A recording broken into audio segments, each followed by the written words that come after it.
My name is Steve Platt. I'm the archaeologist for Montana Department of Transportation in Helena, and I'm going to talk to you today a little bit about Flintknapping and archaeology. I'm an archaeologist, and one of the things that I do is make stone tools. And here today I've got I want to tell you a little bit about the kinds of materials I use and some of the tools I use to make the tools, and a little bit about archaeology in there too. Okay, to start out, as Louise was talking about a few minutes ago, people for most of mankind's tenure on the planet as humans have been hunter-gatherers. Everybody's ancestor was a hunter and a gatherer, and it's only been in the last 7,000 or 8,000 years that there's been any kind of agriculture in human history. Before that, it was pretty much what you could hunt and pick and forage for food, and that's what people did. And Flintknapping is one of those very basic human skills that's been around for a long time. Everybody's ancestor was a flint knapper at one point or other, and it's a very simple skill. It's not hard to do, although doing it well is a little bit harder than the basics, but it's been around a long time, and it helps me. Flintknapping helps me understand the archaeological sites that I deal with as part of my job. So anyway, let's just start out here briefly. To flintknap, you need the right kind of rock, and in this case, in terms of chipping stone tools, you need a rock that has no internal structure. It's got to be amorphous inside. If it's got layers in it, it won't work. Okay, if it fractures along planes in there, it won't work. So you have to have some material that's got no internal structure, and it's got to have a lot of glass in it or silica in it. In this case, I have a piece of obsidian, which is natural volcanic glass. But other materials from Montana that work for flintknapping are porcelainite from southeast Montana. It's kind of a gray or red, got some red porcelainite here too, material that comes from southeast Montana. I picked this stuff up along the Rosebud Creek Road in southeast Montana. I also have some stuff called quartzite this is actually from the Bighorn Mountains in Wyoming. I have black dacite from the Madison River Valley near Ennis, and I have some yellow chert from near Helena called Montana City Chert, and I have some Knife River flint too, which actually came from along the Knife River in North Dakota. And all of these are rocks with a lot of silica in them without a whole lot of internal structure. So, to start out, here's my lump of obsidian, natural volcanic glass. It may not look shiny or anything, but that's because it's been rolled in a stream bed, and it just kind of has this external cortex to it, we call it. What the basics behind stone tools are that humans are not well equipped physically to deal with meat, and that's because we don't have big teeth or sharp claws. I don't know if anybody saw the grizzly bear claws on the necklace over here, but you see how long and relatively sharp those things are. Any kind of carnivore has sharp teeth, but humans don't have any of those advantages, and the one advantage we do have is a big brain, which overcomes a lot of our other aspects of our anatomy. But in any case, at some point a long time ago, somebody figured out they could take one rock and they could take another rock and they could hit one and break it with the other. In this case, here's my piece of obsidian, and I'll try to make a nice little flake on this.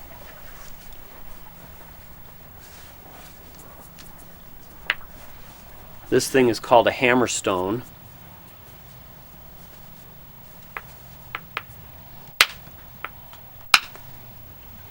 Here's a little heavier one.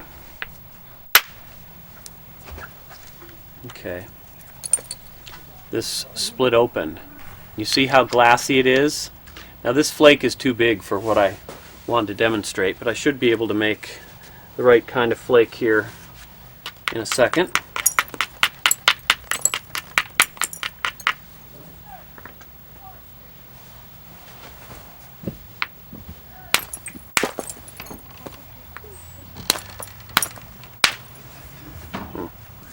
How often do you hit your fingers?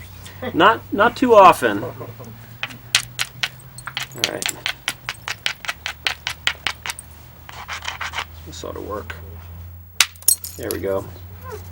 Okay. Now, all those little shattery noises you hear, that's breaking glass. Essentially what I'm doing is breaking glass in my hand, which is a good way to get cut. But it's also a good way to end up with a very sharp cutting tool. This little flake is very sharp on the edge. I can take a nice piece of deer hide here that you'd have a hard time tearing, and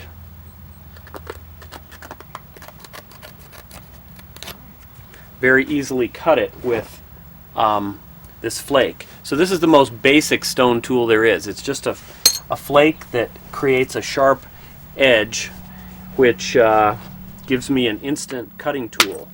And by breaking a bunch of little flakes off this piece of obsidian, I can get a fair number of these. Okay, each one of these is sharp. Depending on the shape of the rock I start with, I can get either better numbers or better shaped flakes. This is kind of a goofy little piece I'm using here, but you can see how these are very sharp. That the edge of a piece of obsidian flaked like that is actually sharper than your typical surgical steel scalpel. It's very, very sharp because if you've ever looked, well, the edge of a steel scalpel is actually a lot like a saw, even when you magnify it. Whereas these are absolutely smooth. There's no saw edge on this. It's completely smooth, and therefore cuts heal very quickly with it, and it's also extremely sharp. Okay, so at our most basic here we have a lump of rock and another rock, and we can make sharp flakes from that. As an archaeologist, I call this a core, like an apple core, and these pieces I'm knocking off get called flakes. Okay, and this is a hammerstone. Well,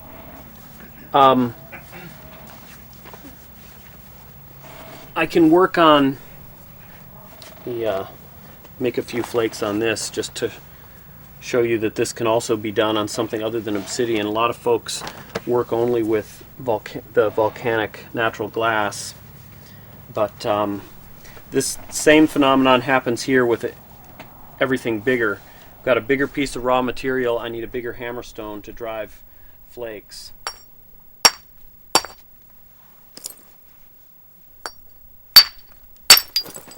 Okay.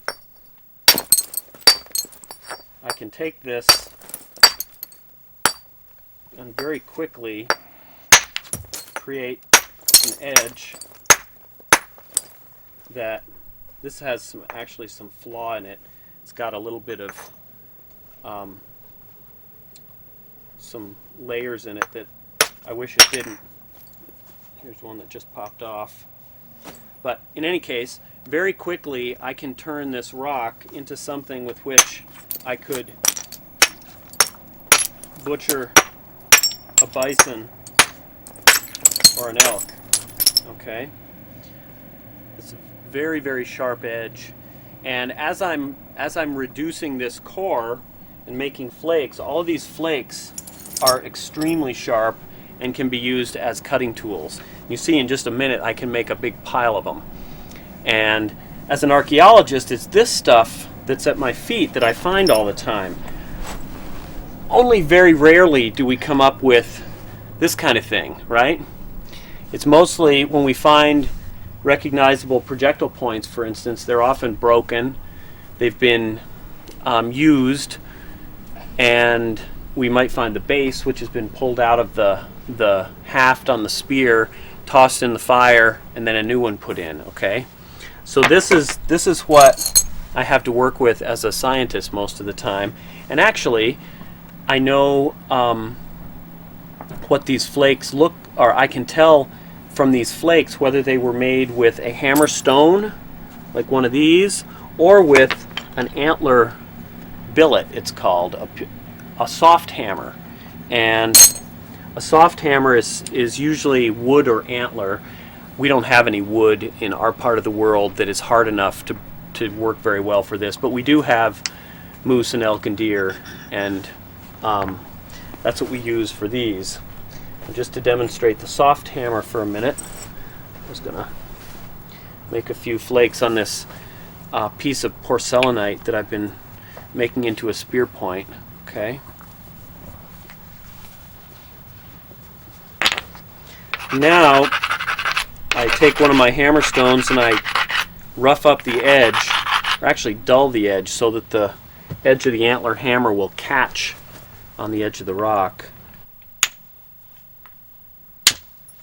Okay, and I can make these little flakes are just like the ones I made with the hard hammer, only they have slightly different features. They're a little smaller, generally a little thinner, and are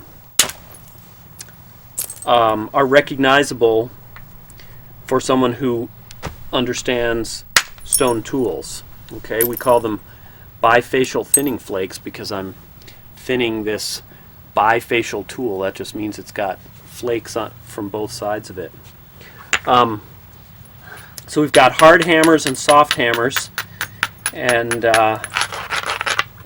one thing I'd like to say about Flintknapping itself is that it's actually got a very interesting history in North America, and it goes back to a Yahi Indian named Ishi, who was the last of his group in Northern California near Mount Shasta. And about the turn of the last century, he wandered out of the mountains and was essentially hanging around a little town there in the California hills, and I don't remember which town it is. And he was discovered by the local authorities, and first they put him in jail where he didn't belong, and then they said, well, we've got this guy here and we don't know what we can't understand his language, let's send him to the university. What a fate. And anyway, Ishi was sent to Berkeley, and there were several anthropologists there who were very interested in what Ishi had to say, and they actually knew something about his language, and all of a sudden he had a little community again, which he badly needed because his family and band was gone. And one of the things Ishi was very good at was flintknapping, and he had a little flintknapping kit which consisted of very nice black obsidian and a nail. He used a nail to pressure flake beautiful little arrow points, and he was a very skilled archer and bow maker and arrow maker. And one of the people who spent a bunch of time with Ishi was a man named Saxton Pope, who you might recognize the name from the Pope and Young Club. Saxton Pope was very interested in archery, and he spent a lot of time with Ishi before Ishi died. And Flintknapping then became kind of incorporated into the anthropological community through California at Berkeley, and then has since spread out through anthropology departments and so forth, and you can literally trace back. For instance, I learned to flint knap from someone who learned to flint knap from someone who learned to flint knap from a guy in Washington State named Don Crabtree, and the whole thing kind of goes back to what Ishii taught the folks at Berkeley. So anyway, that's kind of a little brief sketch of flint knapping in North America. But to continue on with what I was doing, I was talking about some of our tools here, and we've got these soft hammers with which I was just kind of demonstrating working on a tool here, usually made of antler in our part of the world. And then we also have something called pressure flaking, in which a separate tool, usually an antler tine, here we've got a little moose antler tine, is used to press flakes off of a piece of stone. You can probably hear, here's the flake I made, it's small, but you can probably hear this breaking. This is a little more controlled method of shaping and thinning and sharpening a tool.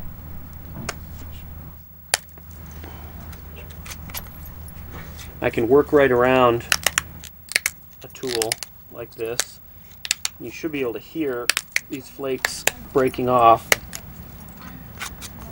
What I'm working on here is a spear point from the same type material as I have in my right hand here, and you can kind of see how this one is going to end up. This will then be shaped into something roughly like that. Okay, you can kind of see the sequence.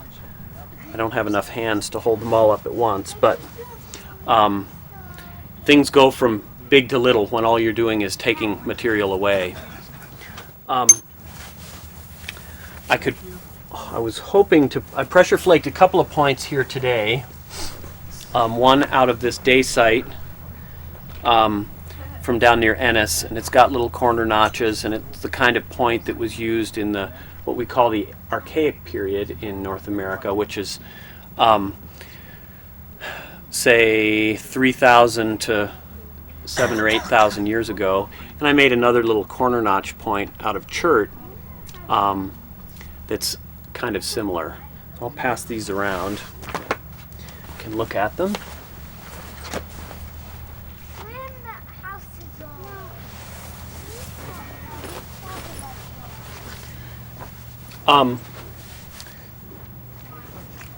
What I can do, I have a piece of dacite here that I was working on earlier in the day. I made from a flake. You can see it's kind of triangular in shape. And what I will do is try to, relatively briefly here, turn this into a usable projectile point.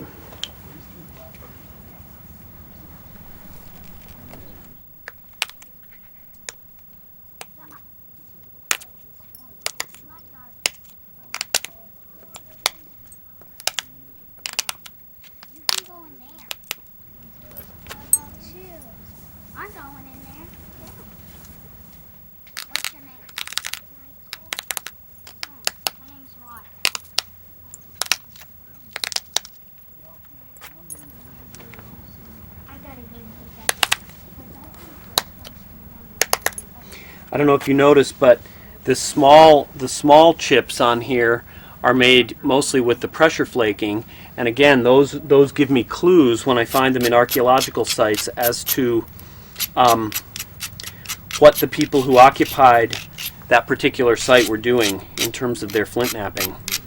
Other things we can learn from the waste material is what kind of material they were working, which might tell us where the people's sort of sphere of influence was, where they traded, and the places they traveled and lived.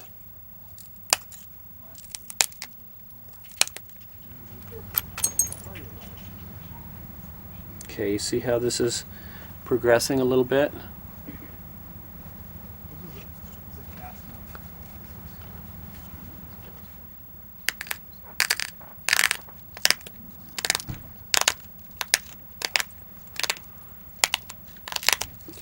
And actually, Lewis and Clark watched the Shoshone Indians doing this.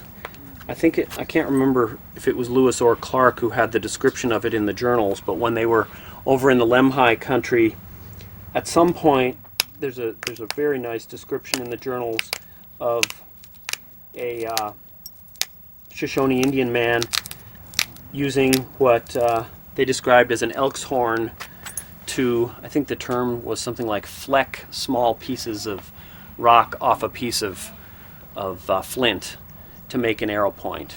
And that's essentially what I'm trying to do right now.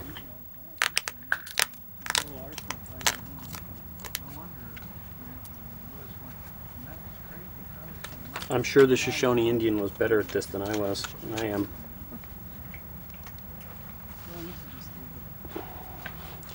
I'll use a copper flaker here for a minute because my hands are getting tired. Would this be something that would give you tendinitis after years and years? I suppose it could. Hadn't really thought about that. I suspect that this was something that everybody did in any particular hunter-gatherer group, and I very strongly suspect that women made their own tools, because I can't imagine, I think most people generally, if you're used to making your own stuff, you probably want to make your own tools.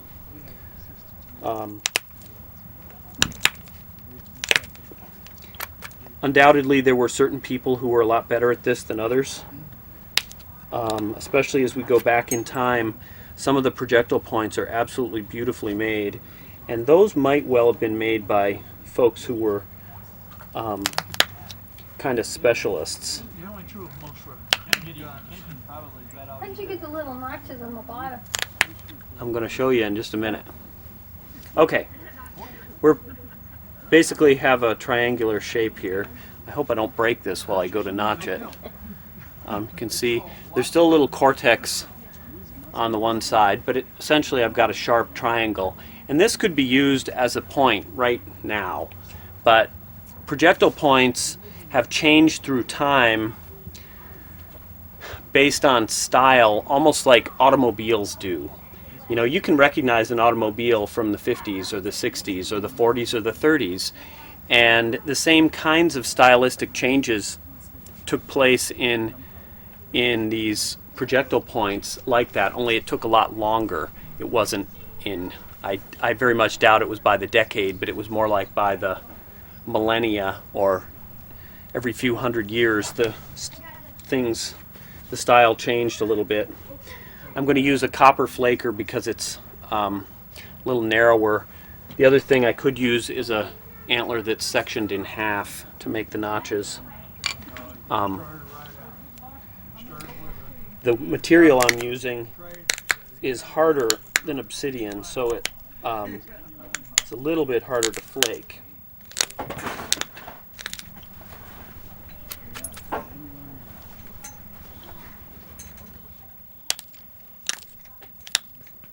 And this is also a good time to break the point, which I hope I don't do.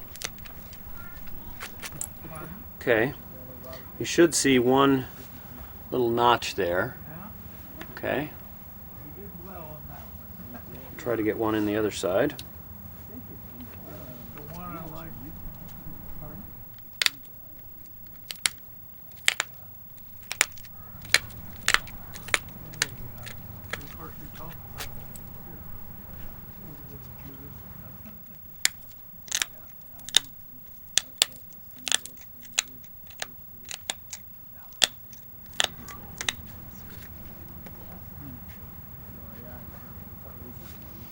Okay, I don't know if you can see the notches there. Then I'll just shape the base a little bit.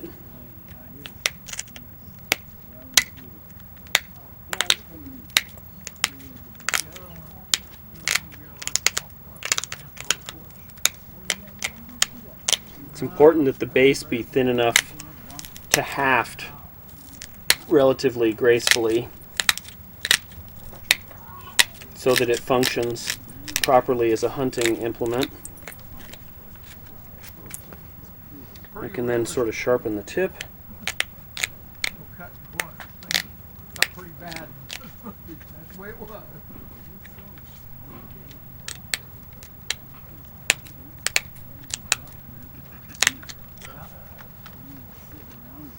And then I need to dull the base and the notches so that they don't cut the sinew binding.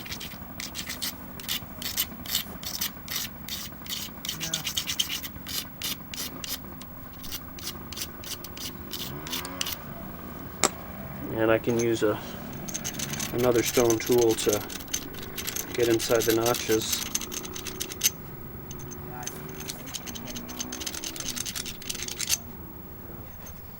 Okay, and there we have a little projectile point.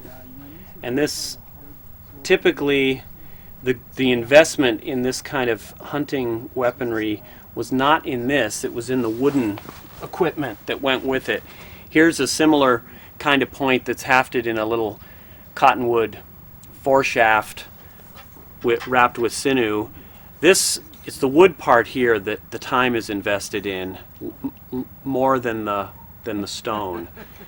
Once this thing was used, and the point of this was to have kind of a socketed spear like this. The idea being that you only have one or two big shafts, but you have a pocket full of these little foreshafts, okay, to use. And once this was used, if I killed a bison with it, undoubtedly the stone point would break, or frequently, maybe not all the time. When I got back to camp, I would wiggle this piece out, refit the new one in, wrap it up with sinew, and maybe use some pine pitch, let it harden up, and I'd be ready to go again. When the bison breaks this is when I got a project. More of a project, anyway. So here's that point. And I'll just show the atlatl briefly, and then we'll move on to the next presenter. What kind of wood is your big staff thing there? I think it's lodgepole. My father made it. He likes to do all the wooden stuff. I also have an atlatl that my dad put together, which is an interesting piece of hunting weaponry that came after the spear like this and before the bow and arrow. It's kind of a precursor to the bow and arrow. It consists of essentially a giant arrow, typically with a little foreshaft. And these can be made out of anything. I think this is serviceberry. This is a cane. This is some kind of piece of bamboo with turkey feather fletching and a socketed base, and that fits on this little projection on the atlatl, and this creates a lever for the arm and can be thrown a lot further than the typical spear could be thrown by hand. Okay, there are some guys in Montana here who are very good at using these. I am not one of them, but I know a fellow in Belt, Montana who can hit an archery target beautifully at 30 yards regularly. Yes? They use them a lot up in Alaska. The Indians use them still to hunt seals with. They did. Their, And their wooden piece may not be quite as long as yours is, but they use them a lot to hunt seals with. A lot of the Native Americans, the Eskimo. they did. And another place where they were used up to relatively into modern times was in Australia. People were still using these into the World War II era in the Australian outback, where they had fairly little contact with the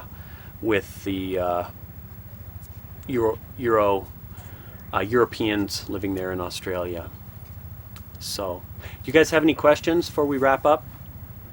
What'd you call that tool that you could just put down there, the big thing? This thing? Or the, yeah. This is an atlatl.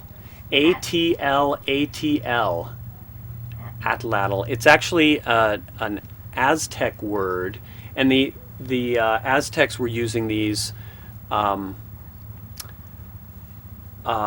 the first Spanish came over into South America and Mesoamerica.